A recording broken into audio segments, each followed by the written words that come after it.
नमस्कार दोस्तों, आपका स्वागत है हमारे YouTube चैनल आर्ट ज्ञान कला में।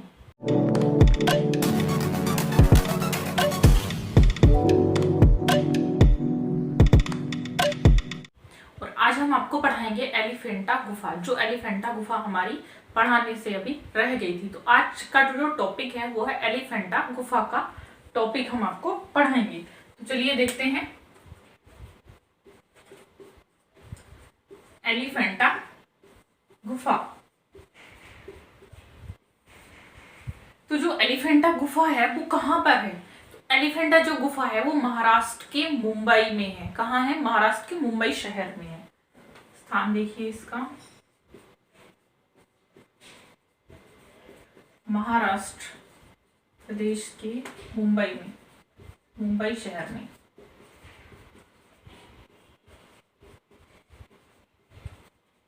ये मैंने एक ही लाइन में लिख दिया है, थोड़ा सा नीचे और भी चीजें आ जाएंगी, ठीक है।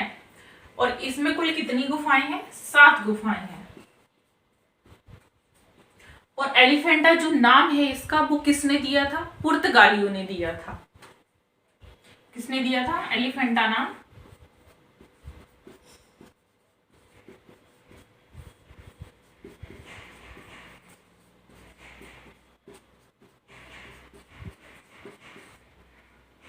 पुर्तगालियों ने। ये देखिए, इसमें कुल 7 गुफाएं हैं और ये महाराष्ट्र के मुंबई शहर में है, वो भी गेटवे ऑफ इंडिया से 10 किलोमीटर दूर एलिफेंटा द्वीप पर है। और यहाँ के जो आधार, मतलब ये किस आधार पर चित्र बने हैं? यहाँ पर बने प्रस्तर हाथी के आधार। और ये देखिए, ये समुद्र से चारों तरफ समुद्र से घिरी है। किससे घिरी है? समुद्र से घिरी है। एलिफेंटा द्वीप पर है। और मैं लिख देती हूँ यहाँ पर, मुंबई से 10 किलोमीटर आगे चल के, गेटवे ऑफ इंडिया से 10 किलोमीटर आगे जब आप चलेंगे तो एक द्वीप आएगा एलिफेंटा द्वीप पर, वहां पर एलिफेंटा की गुफाएं हैं। द्वीप देखिए, द्वीप, एलिफेंटा द्वीप, एलिफेंटा द्वीप पर ये गुफाएं स्थित हैं। इनका जो प्राचीन नाम था, पहले इनका वो देख लीजिए, निर्माण काल बता देती हूँ क्योंकि प्राचीन नाम में बहुत सारे मतभेद हैं, वो मैं आपको समझाऊंगी। 8वीं शताब्दी के राष्ट्रकूटों, इसका जो समय है कब ये विकसित हुई थी? 8वीं शताब्दी में। 8वीं शताब्दी के राष्ट्रकूटों द्वारा जो शासन था वो राष्ट्रकूटों के सामंत जो थे, राष्ट्रकूटों के, यहाँ सामंत भी लिख देती हूँ मैं, के सामंतों द्वारा इनका निर्माण किया गया। देखिए दोस्तों, इसका जो प्राचीन नाम था उस नाम के बारे में बहुत मतभेद है और वही मैं आपको समझाना चाहती हूँ कि जो बुक्स में लिखा है वो क्या है और जो एक्चुअल में है वो क्या है। तो देखिए, इसका प्राचीन नाम,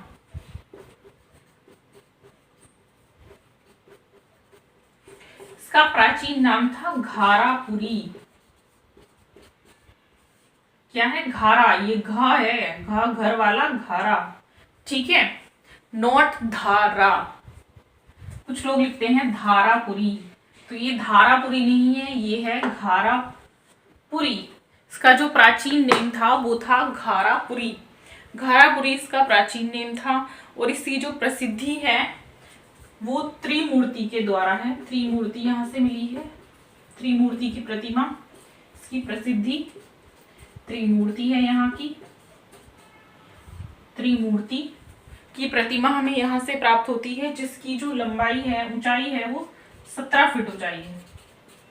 17 फीट ऊंचाई है। ये भी कभी कभी पूछ लेता है, तो इसको याद रखेंगे। 17 फीट इसकी ऊंचाई है। इसकी प्रसिद्धि का कारण त्रिमूर्ति है। त्रिमूर्ति की प्रतिमा भी हमें यहाँ से मिलती है। और विश्व धरोहर में इसको जो शामिल किया गया था, थोड़ा सा मुझे इधर लिखना पड़ेगा, देखिए यहाँ पे मैं लिख देती हूँ, सारा आ जाएगा। इसको विश्व धरोहर के रूप में शामिल किया गया था। विश्व धरोहर के रूप में इसको शामिल किया गया था 1987 ईस्वी में। इसको विश्व धरोहर सूची में शामिल कर लिया गया था। और यहाँ से जो चित्र हमें प्राप्त होते हैं, बड़े पत्थर पर हाथी की मूर्ति, देखिए यहाँ से जो चित्र ही लिखिए, चित्र या प्रतिमा जो भी हमें प्राप्त होती है, यहाँ से बड़े पत्थर पर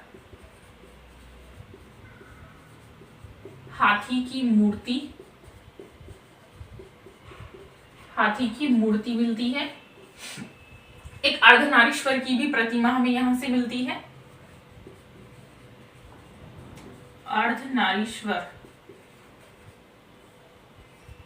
की प्रतिमा, ये देखिए अर्धनारीश्वर की प्रतिमा यहाँ से मिलती है।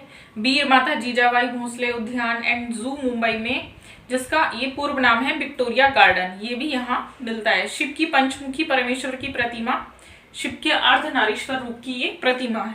इसमें आप लिख सकते हैं शिव की पंचमुखी परमेश्वर की प्रतिमा, शिव की पंचमुखी परमेश्वर के नारी रूप की प्रतिमा है। ये नारी रूप की प्रतिमा के नाम से जाना जाता है। ठीक है, ये इसी का मैंने बताया अर्धनारीश्वर की जो है। तो देखेंगे एलिफेंटा गुफाएं कहाँ, महाराष्ट्र के मुंबई शहर में है और गेटवे ऑफ इंडिया से 10 किलोमीटर दूरी पर एक एलिफेंटा द्वीप है, वहां पर हमें एलिफेंटा गुफाएं मिलती हैं। आप इनको जाकर भी देख सकते हैं।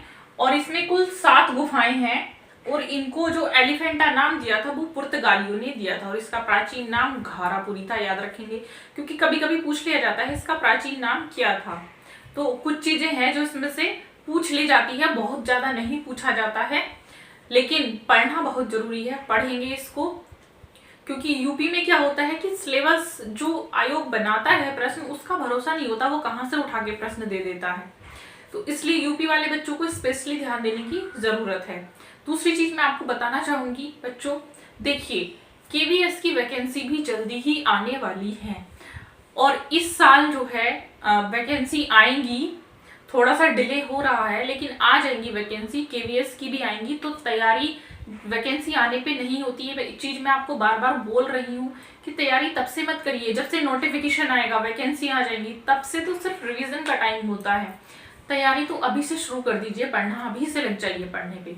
और क्योंकि इस टाइम जो वेदर चल रहा है वो भी अच्छा है ना, आपको ज्यादा ठंड लगेगी ना ज्यादा गर्मी लगेगी, पढ़ाई नहीं हो रही है गर्मी में और ठंड में भी नहीं होती है, तो बहुत अच्छा वेदर है। इस वेदर में पढ़ाई भी अच्छी होती है।